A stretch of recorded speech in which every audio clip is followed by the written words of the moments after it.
Scientists and astronomers use a thing called a spectrum to try and work out what's in space. The light that's been reflected from comets and asteroids can be measured using a spectrum, and they can actually analyse what they're made from. So when an 80-ton asteroid was spotted just hours from Earth, astronomers and scientists sprang into action. By an extraordinary stroke of luck, researchers from Queen's University and the Armagh Observatory were at this telescope on La Palma in the Canaries. With just a few hours to play with, they managed to find the asteroid and get the critical spectrum. And this is the man who made the observation of the asteroid before it disappeared into the Earth shadow, Sam Duddy. Sam, I mean, this all had to happen in a flash, as it were.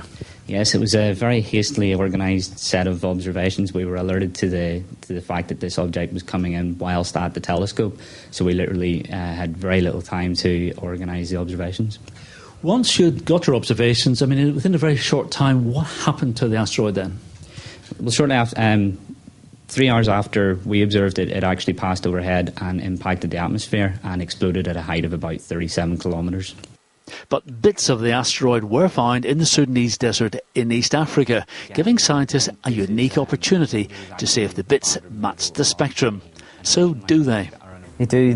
The match between the observed spectrum from the telescope and the observed spectrum from the meteorite whenever it landed were a very convincing match. It was very impressive.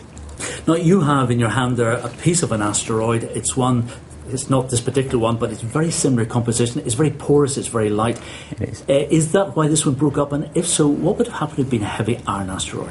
If this had been a heavier iron asteroid, the chances are it would have survived atmospheric entry to a lower altitude before either exploding or maybe actually making it to the ground whole. But because of the low porosity, or the high porosity of the object, 2008 TC3, it exploded. Which was just as well, given it started off at 80 tonnes. So this has been something of a coup for Queen's University and Armagh. It's a chance in a million. There's even been a space programme costing millions and millions of pounds proposed to do what they've done in just a few minutes.